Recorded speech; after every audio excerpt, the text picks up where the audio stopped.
to play in, Perk. What else could the Lakers have done against the Suns in this series? Well, first of all, not put Anthony Davis in that position to even put him on the court. Second of all, could turn back the hands of time in which they could have traded for Kyle Lowry like you and I talked about, Rachel. Third of all, made regret letting go of Rajon Rondo, Dwight Howard, and Danny Green, because here's the fact. The role players were just horrible, okay? Dennis Schroeder did not show up at all. Andre Drummond, they couldn't even play him in the last game. And then when you think about Kyle Kuzma, okay? Kyle Kuzma was just horrible. It was a disgrace watching him last night. It was so bad that I had to make my kids go in the other room and watch something else because I didn't want them picking up that. So it's absolutely nothing the Lakers could have done last night because the role players did not show up to play and help LeBron James.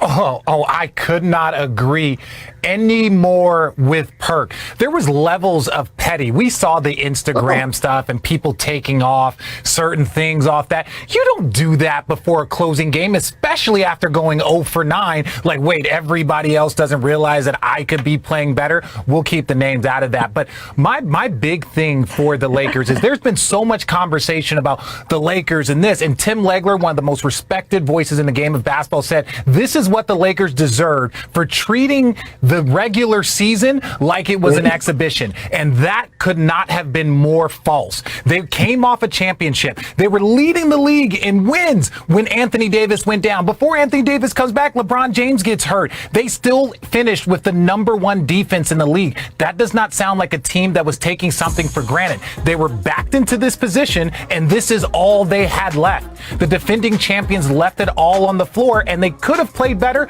mainly the role players, but we'll get to what the Lakers need to do next. Why did the Lakers lose this series? They lost this series because of injuries. Not just LeBron not being 100%, not just AD, but also Kentavious Caldwell-Pope. Why are they not champions anymore? Why are they going to give that up? Because of mistakes by the front office, because of the short turnaround, because of those injuries, because of the role players not stepping up. It's a multi-layered situation that happened. Normally, when you see a team sort of slide back like this, it's never just one thing. And I agree with Richard. When LeBron had that unfortunate injury, which was a freak injury, he was a leading candidate for MVP. So if you're the Lakers going forward, you say, hopefully next year, LeBron can still come back at that kind of level of play. Anthony Davis gets healthy. And you use this year as, look, this was the tax that we paid from having to go through everything that we did to get the championship last year. I do think there's an approach question, though. Are you trying to build for right now, for this very next season, or build for maybe even the next 3 or 4 years? Not the long-term future, but even the short-term future. And, Brian, you and I have talked about this when LeBron was in his final year in Cleveland. I kept saying over and over again, if you have LeBron James on your team, arguably one of the top 3 players of all time, you do whatever you need to do to win now, and you worry about the future later. And that is, of course, looping back to the Kyle Lowry discussion, Kendrick, that you and I have been having for the past couple weeks, which is, hey, at the trade deadline, they had an opportunity to bring Kyle Lowry in. They would have had to give up Dennis Schroeder. They likely would have had to give up Talen Horton-Tucker, which was a sticking point for them, the idea of giving up that piece of their future. But to me, is Kyle Lowry going to win you a championship, be the only factor in winning you a title right now? Probably not. Would you have liked Kyle Lowry to help you bridge the gap with AD hurt? Those injuries that happened, they happened. And they knew AD was hurt, maybe not the extent of it, but they knew he was hurt before the trade deadline. So I am not saying that Kyle Lowry could have come in and been the best player on that team. He would not have been. But if you're telling me I could have swapped Kyle Lowry for Dennis Schroeder, and that may have helped me bridge that gap in this series where Anthony Davis, those injuries flared up again, I would be interested in seeing how that played out. So to me, it's less about, oh, they did this wrong, but more of a reset this offseason of, hey, we are trying to win now with LeBron James because he is getting older, and therefore every decision has to be about that. You got it, Kendrick. I appreciate it. I appreciate the fan. Thank you. Church doors are open, Rachel, and this is what happened on First Street Baptist Church, okay? When the preachers start preaching the gospel and they get hot in there, that like you was just doing, the windows get open, the ladies start fanning themselves. That's what happened when the good gospel get preached on in the church. I am grateful for it. Look, I do want to look at what the Lakers are dealing with, right? Because they have more than $100 million tied up in LeBron, in AD, in KCP, in Kyle Kuzma, Alex Caruso, Dennis Schroeder, and Andre Drummond are all notable free agents. And Montrezl Harrell, he has a player option this summer. So, Brian, where do the Lakers go from here? Well, they're already pretty much at the salary cap with the guys they have under contract. So any dreams that any Laker fan might have of going out and signing a big free agent, that's not going to happen. Their moves really probably are to try to bring back the players that they have and sign them to contracts that could potentially be movable later. And I know that to Laker fans, the idea of bringing back Dennis Schroeder right now may, not sound all that exciting, but I think they're probably seriously going to have to look at it. Richard just referenced this in a very strange set of maneuvers. It appears that Schroeder took off of his IG bio that he was a Lakers point guard, then put it back on when somebody might have mentioned it to him, and then in the locker room after the game took it off again. I have no idea what to make of all of that. You know what to make of it, Brian. You know what to make of it. Richard, it was childish. He turned down a $20 million a year extension at midseason. The Lakers are going to have to make another offer, and that offer cannot be $20 million. It's going to have to be an offer that they could someday at some point trade him, but then he's also unrestricted. If he doesn't like what the Lakers have to offer, he can walk to Chicago or even to Toronto or somewhere else. Let him go. This isn't. But Richard, they can't replace him. I understand that. I understand that they can't replace him, but in this series, he looked very replaceable. Now, I understand that you're not going to overreact to a series, but it takes a certain mentality to win a championship. It takes a certain mentality to play with LeBron James. And to go out and put out that little petty stuff, and then he puts it back up there, obviously, because he started trending on Twitter. And I'm going to say something that I know is not real. They need a third level, high level player. And I'm not saying, Drew Holiday's name has been so popular, but this is why I'm going to say this. Anthony Davis can't carry the load when LeBron James is out. LeBron James can't carry the load when AD is out. They need another player, so when AD needs a break, LeBron James has another player that he can count on. When LeBron James needs to be rested like a 37-year-old superstar who has the most minutes in NBA history, Anthony Davis needs another person he can count on. Now, everybody was hoping that was Dennis Schroeder, but it's obviously not. It's obviously not. So they need to find a third player that can pair with those guys when the other one is out, because that is what's the future is going to look like. I mean, it must going to rain outside or the sun is out or whatever the case may be, because I agree with RJ. They need a third option type guy. They need a guy that could go out there and get his own. But I'm going to say this, okay? But they do have to move some pieces. Maybe try to get off a Kyle Kuzma contract and trade him and get something valuable back. Or maybe even try to sign and trade Dennis Schroeder to the people out there that do have interest in signing him or acquiring him. But at the end of the day, Richard was right.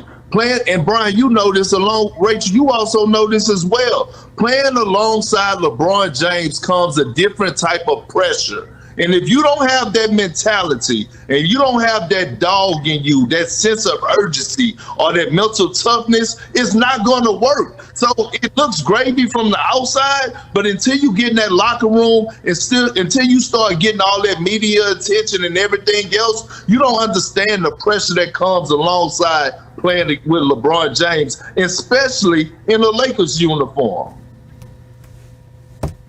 Look, now, Kendrick, I'm fanning myself because I have witnessed a miracle in church today, you and RJ agreeing twice. So we'll see if we can make it 3 for 3 here, because I do want to talk about the Suns. Take a look at how they celebrated in the locker room after the win last night. This was awesome.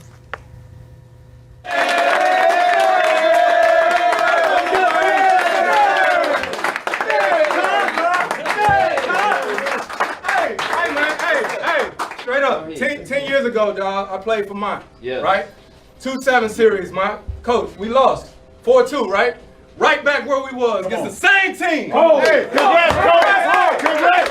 Coach been coaching a long time. His first playoff series win.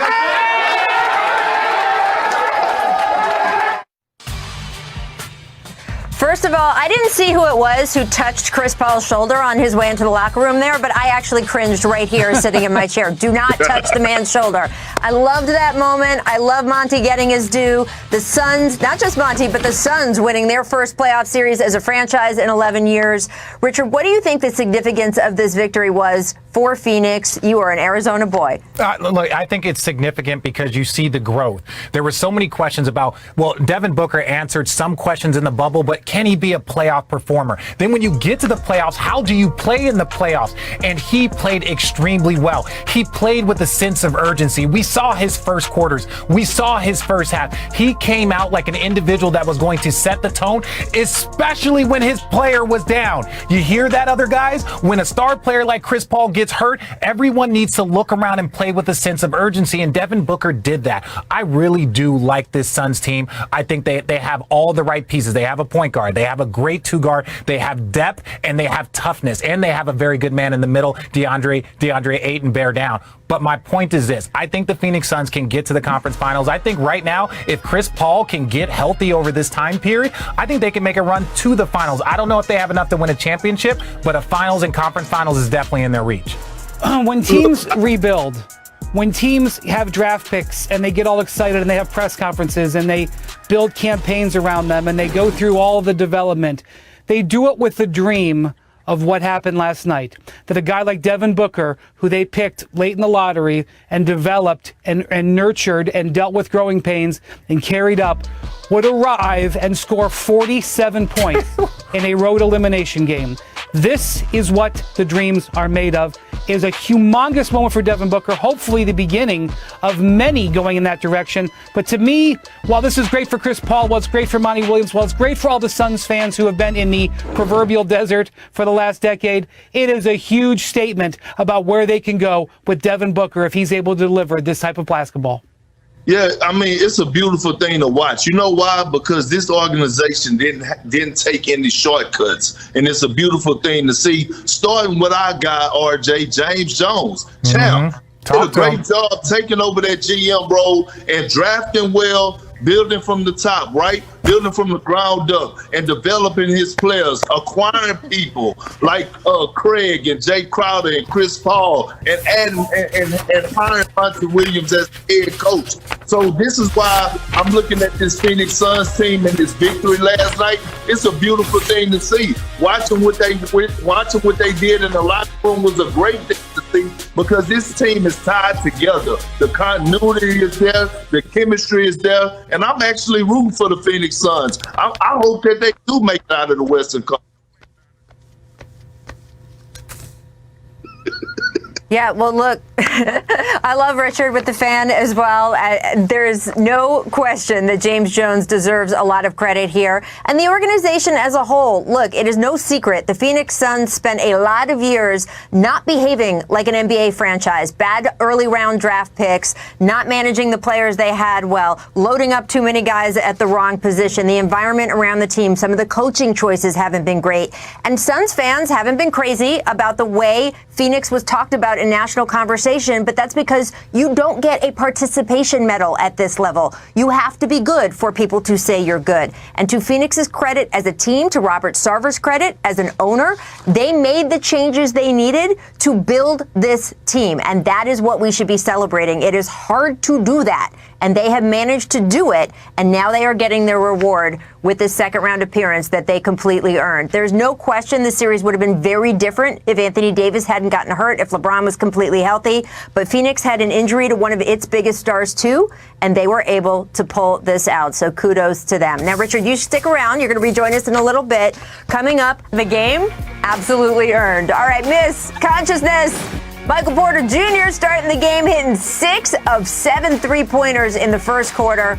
Perk, what do you think of Porter Jr.'s game right now as they go into a tough matchup with the Suns in the second round? Woo, he is special, right? We talk about Devin Booker and Luka, but this young man, his future is bright. But the most important thing, the most impressive thing about it, he was talking noise to Dame Dollar. He was hitting those shots. It was a little turping back and forth. I like the spiciness of Michael Porter Jr. Last year, he asked for this. He asked for this moment. He got it, and he's embracing it with open arms. He kind of saved the Nuggets early in this game. He scored 22 of their first 27. Portland could have gotten out to a big lead. How he plays will largely determine whether they can get over the hump against Phoenix. And remember, Michael Porter Jr. was projected as a #1 draft pick at one point in his high school career. Of course, had the neck injury and some problems, but not surprising, the Nuggets got a talent there. Make buzzer beaters. Monte Morris getting the inbound here. Watch him dribble through traffic and beat the buzzer. Brian, he averaged 10 in the regular season, but 15 versus Portland. Was he the unsung hero of this series? He had a great series. He had 28 in the pivotal Game 4. I'm not going to say he outplayed C.J. McCollum the whole series, but there were segments and games where he outplayed C.J. McCollum, and that was a devastating reality for the Blazers. And considering how thin the Nuggets are in their backcourt due to injuries, getting this type of production from Monte Morris was vital and will be vital again against the Suns. Absolutely. He was the common denominator. Look, Jokic and Michael Porter Jr. played that stuff off. But when you think about that Game 5 performance, Monte Morris had 28 points. He outscored the Portland Pistons by himself. And look, Austin Rivers also tough in this series, and would like to note Austin Rivers was available to any team in the league who wanted him just a couple months ago, and the Nuggets were the ones who picked him up and made it count. All right, missed dribble drives, end of the first half. Dame being Dame, friends. Perk, anyone take and make more difficult shots right now in the NBA than Dame Lillard? It's really a Dame and Steph conversation, right? Absolutely, Rachel. And look, I have this old country saying about people that are scared of the moment, that they heart pump Kool-Aid, but guess what? His don't. His heart is pumping hot sauce. Okay? So he's given up like 7 inches or so to Aaron Gordon on that play, but he has made a career of figuring out how to get space to shoot. He's got a whole bag of tricks, and that was one of them. So much fun. We are going to miss him the rest of this postseason. But By Dell. Welcome indeed to The Jump presented by Dell. I'm Rachel Nichols with Kendrick Perkins, Brian Windhorst, Richard Jefferson is back. All is right with the world. So let's talk about the Trailblazers' friends. They fell to the Nuggets last night. Dame Lillard averaging 34 points a game during this series. Literally nothing more this man could do. But you can't win a playoff series by yourself. And after the game, he was asked if a shakeup is needed in Portland. Here is what he said. I mean, we didn't win a championship, so obviously where we are now isn't good enough. I don't know what a shakeup looks like or what changes will be made or could be made. Obviously, as is, it wasn't good enough. You know, we came up short against a team without their starting point guard and shooting guard. Obviously, where we are isn't good enough to win a championship if it's not good enough for us to get out of a first round series with 2 of their best 3 or 4 players not on the floor. After the game, Dame also posted this to Instagram. Now, he captioned it with some lyrics from the late, great Nipsey Hussle. Quote, "How long should I stay dedicated? How long till opportunity meets preparation?" Richard, what do you make of that? And what do you think is next for Dame and the Blazers? Well, I think, first of all, you put that out there to let the team know that if you don't make the changes that you kind of are looking for, whether that's a coaching change, whether that's, trading some of the players, then you can go. Now, Dame has been very critical of other teams, of other players teaming up. He said stuff to KD, he said stuff to Paul George. I'm positive he said stuff to Paul George, on the KD part, but he has been critical of players. So he's starting to get impatient here, especially when you look at the numbers that he puts up. So I think Terry Stotts is probably gone. I think they're going to make some serious moves. They have to do something, or Dame is going to be out of there. He's in the prime of his career, and all of a sudden, preparation meets opportunity. This is the opportunity right now. Well, here's the thing, right? What moves can you possibly make? Because nobody is really wanting to go to Portland. So if I had to give advice to Damian Lillard, I would tell him, get out fast, go. Because Yes, because Rachel, look, he's wasting his talent right now. And it's similar to the same situation with Kevin Garnett, where he carried the franchise and he couldn't get over the hump when KG was in Minnesota. They're around the same age. KG was going on 31. Dame is about to be 31. Like, how long is he going to continue to do his part and not have the supporting cast? KG had to make the decision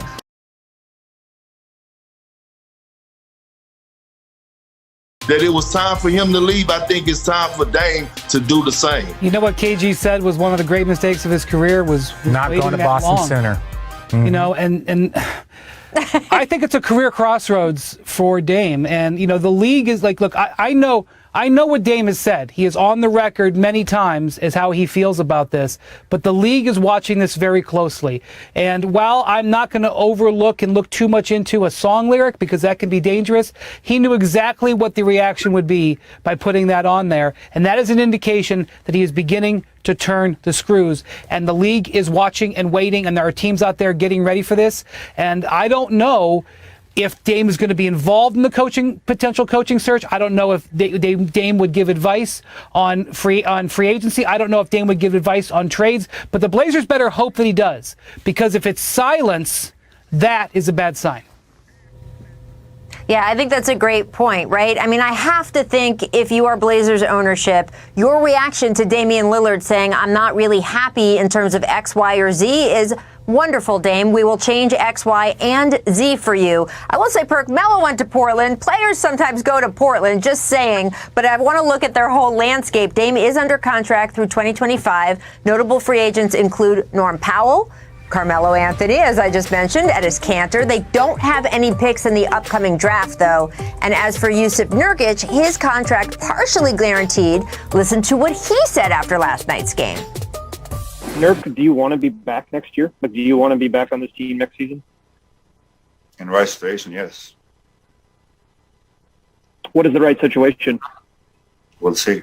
I don't know yet, because this is not it.